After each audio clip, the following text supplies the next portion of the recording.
Assalamualaikum warahmatullahi wabarakatuh. Derasnya arus informasi sebagai imbas dari perkembangan teknologi, terkadang tanpa pendampingan seorang guru, seorang siswa lebih cepat belajarnya, lebih cepat pintarnya daripada guru itu sendiri. Dan kemandirian ini tentunya harus dijaga supaya semuanya berjalan tetap proporsional. Apakah benar demikian? Sahabat Poksa sudah hadir bersama saya, Kasih Pendidikan Madrasah Kemenak Salatiga. Beliau adalah Dr. Andes Haji Komarul Aziz MPD. Dan bersama saya, Yunita Fitriani, akan mengajak sahabat Poksa semuanya untuk berbincang dengan beliau terkait dengan tema kita kali ini, yaitu Madrasah Mandiri Berprestasi. Langsung saja kita sapa beliau. Assalamualaikum warahmatullahi wabarakatuh, Pak Aziz. Waalaikumsalam, Mbak Fitri. Ya, gimana kabarnya, Pak? Alhamdulillah sehat. Alhamdulillah. Terima kasih Pak sudah bergabung bersama kami. Alhamdulillah sehat ya Bapak. Pak Aziz, mendekati masa purna nih, kira-kira nanti apa persiapan untuk melaksanakan kegiatan setelah purna tugas nih Pak? Alhamdulillah Mbak Fitri. Saya sudah hampir 30 tahun menjadi PNS. Tanpa terasa tahun 2023 saya akan memasuki pensiun. Dan alhamdulillah persiapan yang saya lakukan terkait menjelang pensiun ini ya berjalan seperti air mengalir. Insya Allah saya akan mengabdikan diri saya untuk madrasah. Alhamdulillah Allah ngasih kesempatan saya selama mengabdi 30 tahun di Kementerian Agama. Saya diberi kesempatan untuk mendirikan lembaga pendidikan madrasah RAMIMTS dan pondok pesantren. Insya Allah lahan ini yang nanti akan kita teruskan untuk lahan amal jariah kami di akhir masa pensiun kami, di samping kegiatan-kegiatan sosial yang lain. Itu Mbak. Luar biasa Pak. Dan tahun ini Pak Aziz kembali dipercaya untuk menjadi Kasih Pendidikan Madrasah ya Bapak? Iya. Sebelumnya kan juga pernah menjadi Kasih Mapenda waktu itu. Betul. Nah, sejauh ini perkembangan madrasah itu di Kota Salatiga seperti apa Pak Aziz? Ya, gini Mbak Fitri, saya masuk di Kementerian Agama. Pertama saya sebagai guru madrasah. Kemudian saya di Madrasah Aliyah As-Sulkati 5 tahun sebagai kepala madrasah. Dan mulai 2004 saya dikasih kesempatan untuk menjadi Kasih Mapenda waktu itu. Saya merasakan dan melihat kondisi objektif perkembangan madrasah di Salatiga yang alhamdulillah sangat luar biasa. Kondisi saat itu madrasah, misalnya madrasah ibtidaiyah, ini memang karena dalam sejarahnya madrasah itu lebih banyak didirikan oleh karena keinginan masyarakat. Sehingga karena keinginan masyarakat, sehingga kondisi sarana prasarana madrasah waktu itu sangat terbatas. Dan alhamdulillah melalui program-program di Kementerian Agama, adanya bantuan-bantuan baik melalui bantuan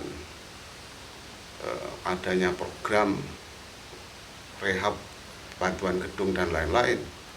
Kondisi objektif yang saat ini di madrasah itu sangat memuaskan, sangat bagus. Sejalan dengan itu, kepercayaan masyarakat di Kota Salatiga ini sangat baik. Ini dapat kita lihat, madrasah ibtidaiyah itu sekarang menjadi pilihan masyarakat Kota Salatiga. Jadi ada madrasah yang ibtidaiyah yang jumlah siswanya, madrasah aliyah swasta yang jumlah siswanya hampir 1000. Bahkan yang lebih dari 500 itu banyak. Nah, itu. Tetapi alhamdulillah karena pendirian lembaga madrasah ini adalah keinginan dan kebutuhan masyarakat. Dari 12 MI yang ada, itu hanya satu yang negeri, yang lain swasta. Di Madrasah Sanawiyah Negeri itu juga hanya satu yang setiap tahun penerimaan siswa barunya tidak mencukupi para pendaftarnya. Artinya pendaftar lebih banyak dari ketersediaan jumlah ruang kelasnya. Demikian juga Madrasah Aliyah Negeri Salatiga. Nah, ini antara lain bukti peningkatan kepercayaan masyarakat terhadap madrasah yang ada di kota Salatiga. Itu Mbak Fitri. Baik Bapak. Dan tren sekarang ini kan para orang tua murid berlomba-lomba untuk menyekolahkan anaknya di madrasah ya Bapak, daripada di sekolah negeri. Alasannya itu tadi ya Bapak ya. Jadi fenomena yang tadi, kenapa masyarakat orang tua sekarang ini ingin menyekolahkan anaknya di madrasah, mungkin karena juga dari segi pendidikan agama, juga kebutuhan orang tua. Kebutuhan agama akan bagaimana kesadaran masyarakat akan pentingnya pendidikan agama bagi putra putrinya, inilah ya, sehingga madrasah menjadi pilihan. Baik Pak. Dan bicara masalah eksistensi madrasah nih Pak, bisa dikaitkan dengan kemandirian madrasah. Betul. Apa hubungan eksistensi madrasah dengan kemandirian madrasah? Bisa dijelaskan Pak? Dan pengertian mandiri itu untuk madrasah itu seperti apa Pak? Baik Mbak Fitri. Jadi mandiri itu adalah kemampuan madrasah untuk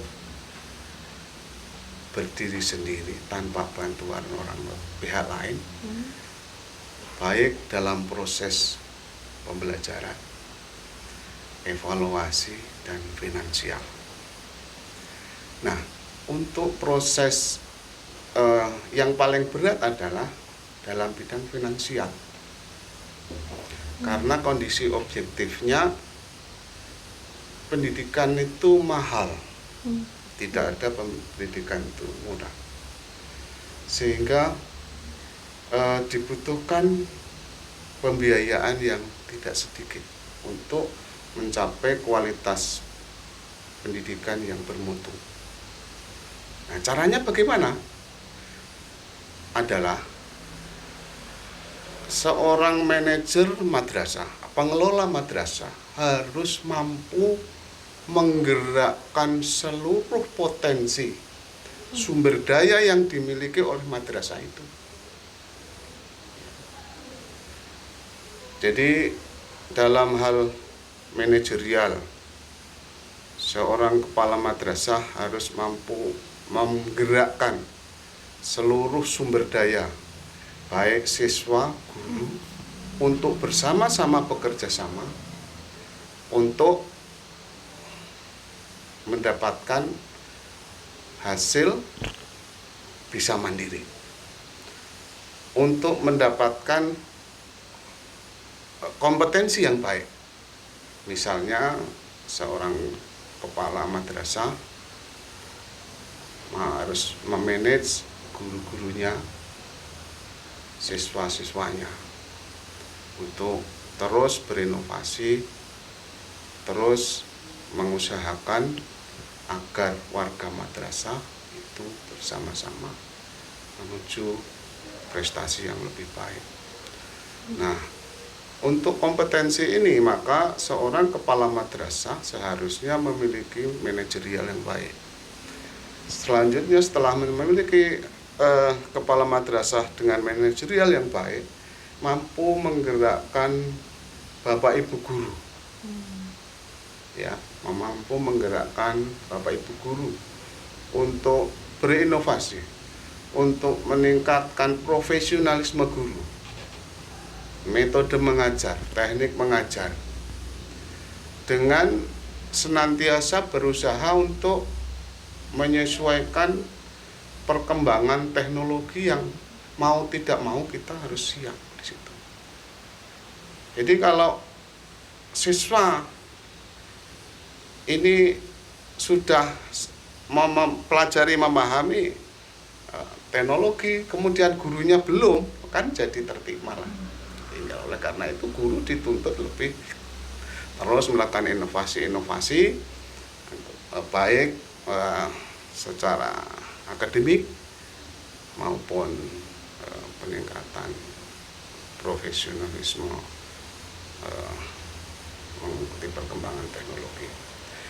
Saya berpikir peningkatan finansial itu untuk bisa mandiri itu dengan menggerakkan seluruh potensi yang dimiliki oleh sekolah atau lembaga. Saya umpamakan itu begini. Saya pernah mendengar di medsos yang viral kata-kata Menteri Keuangan Bu Sri Mulyani. Dia mengatakan, saya ini belajar di Amerika.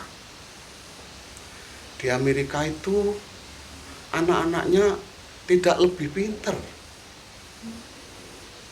Tetapi kenapa Amerika itu menjadi negara yang maju, sedangkan kami orang Indonesia itu masih negara berkembang. Tentu itu adalah membandingkan dari sisi finansial, ekonomi masyarakat Amerika itu sudah sangat mapan, sudah sangat mandiri dibanding dengan Indonesia. Nah, pertanyaan itu jawabannya adalah karena orang Amerika, masyarakat Amerika itu mampu menggerakkan ekonomi, sumber daya yang dimiliki untuk kemajuannya, untuk teknologi. Apa pertanyaan? Apakah anak Indonesia nggak bisa membuat senjata? Pasti bisa. Apakah yang bisa membuat nuklir itu hanya orang Amerika? Pasti Indonesia bisa. Tapi karena tidak punya kemampuan untuk membiayai dari finansialnya, sehingga kita berhenti di sini. Nah itu. Saya itu 30 tahun. Saya bandingkan lagi, saya 30 tahun sebagai PNS. Kebetulan saya dalam satu rumah itu berangkat jadi PNS bareng dengan kakak saya. Kakak saya diangkat PNS, kemudian dia ngajar di madrasah sanawiyah. Saya mengajar di madrasah aliyah. Poinnya apa? Beliau pensiun, baru kemarin pensiun. Kemudian saya pulang, Pak D, setelah pensiun ini penghasilan jenengan berapa? Apa yang sudah jenengan capai selama 30 tahun jenengan, hampir 30 tahun sebagai PNS? Ya saya seperti ini di desa. Jadi sekarang gaji saya sekitar 3 juta lebih sedikit. Nah kemarin dapat pesangon berapa? Saya dapat pesangon ya kayak 70 juta, tapi belum saya apa-apakan. Nah, Pak D belum daftar haji. Belum, saat ini belum. Kalau untuk daftar haji, nah ini sama D belum cukup. Nah, kenapa seperti ini? Karena Pak D tidak mampu menggerakkan potensi yang dimiliki. Lah caranya gimana? Pak D punya lahan, ini aset yang diwariskan dari orang tua, 1.500 meter. Itu kamu jual 50% saja, kira-kira laku, ya taruhlah 500 juta. 500 juta itu kamu gunakan tumbak. Yang sisa tanah yang tidak kamu jual itu, kamu bangun, mungkin masih jadi 5 unit. Sekarang kamu muat di media sosial. Dijual lahan tanah di depan jalan tol bandara dengan harga 400 sampai 500 juta, tipe sekian dengan sekian. Dalam waktu singkat itu akan terjual dan itu menjadi potensi kamu yang akan kamu terus bergerak. Nah, poinnya, madrasah, kepala madrasah kalau mampu menggerakkan potensinya, manajemennya, dia tidak sekedar mengharapkan dana bos, dana bantuan yang rutin setiap tahun, tapi dia akan dapat mulai dari kemandirian, mulai dari manajemen, misalnya untuk membangun ruang kelas baru atau menambah lahan baru. Kumpulkan masyarakat, ngomong dengan masyarakat, karena masyarakat kita ini hampir semuanya ingin berinvestasi akhirat. Lah itu kita ambil dalam rangka kemandirian madrasah. Nah, kalau itu bisa kita ambil, kita kerjasama orang tua, masyarakat, insya Allah akan terjadi kemandirian. Mandiri madrasah itu, saya ulangi, madrasah mandiri untuk menuju prestasi. Menurut direktur madrasah yang baru ini, jargon madrasah mandiri berprestasi itu menuju 3 hal. Mandiri secara pribadi, mandiri secara pengetahuan dan ilmu pengetahuan, dan mandiri secara karakter. Karakter bagaimana? Seorang lulusan madrasah seharusnya akan memiliki pemahaman dan pengetahuan tentang bagaimana kondisi objektif negara kita ini. Bahwa negara kita ini terdiri dari bermacam-macam suku bangsa. Bukan Indonesia, kalau negara ini tidak terdiri dari bermacam-macam agama. Bukan Indonesia kalau pulaunya tidak terdiri dari bermacam-macam pulau. Itu maknanya bahwa harus lulusan madrasah harus memiliki toleransi, sikap saling menghargai, ideologi Pancasila, Undang-Undang Dasar 45, NKRI, itu harga mati. Kalimat itu adalah dalam rangka pemahaman adanya toleransi di Indonesia. Nah, kemudian implementasi ilmu pengetahuan, kemandirian itu. Sesungguhnya proses pendidikan itu adalah menuju orang untuk bisa berdiri sendiri, proses pendidikan itu. Sehingga dia setelah lulus bisa kerja. Setelah lulus misalnya kompetensi pengetahuan, anak RA harus dia mengetahui kompetensi calesto, baca, menulis, berhitung, misalnya seperti itu. Lulusan madrasah aliyah, kemampuan untuk ilmu pengetahuan untuk memasuki perguruan tinggi yang lebih tinggi di semua perguruan tinggi. Saya kira itu, Mbak Fitri. Jadi tadi untuk mempertahankan kemandirian madrasah itu ada beberapa cara ya Pak. Yang saya tangkap dari pembicaraan Pak Aziz tadi, yang pertama kemampuan manajerial seorang kepala sekolah, kemudian meningkatkan kompetensi dari SDM guru-guru itu sendiri, kemudian menggerakkan ekonomi atau potensi yang ada supaya kita tidak tergantung dengan finansial atau dana dari pemerintah ya Pak, seperti itu mungkin kurang lebih. Dan ada istilah kalau kemandirian itu bisa mengukir prestasi Pak. Apakah dengan kemandirian sebuah madrasah itu maka prestasi akan mengikuti Pak? Ya, itu tadi ya saya sampaikan. Jadi dengan kemandirian orang akan mampu melakukan apa yang dia inginkan dengan kemandirian. Dia akan mendapatkan prestasi yang diharapkan. Karena masing-masing ini sudah ada kompetensi-kompetensi yang dimiliki, yang dikuasai, sehingga insya Allah dia akan berprestasi, otomatis seperti itu. Jadi contoh lembaga pendidikan kita yang siswanya di atas 500 misalnya, itu adalah lembaga-lembaga pendidikan yang tentu dinilai oleh masyarakat memiliki prestasi. Jadi kebutuhan masyarakat, prestasi yang diharapkan itu kayak apa?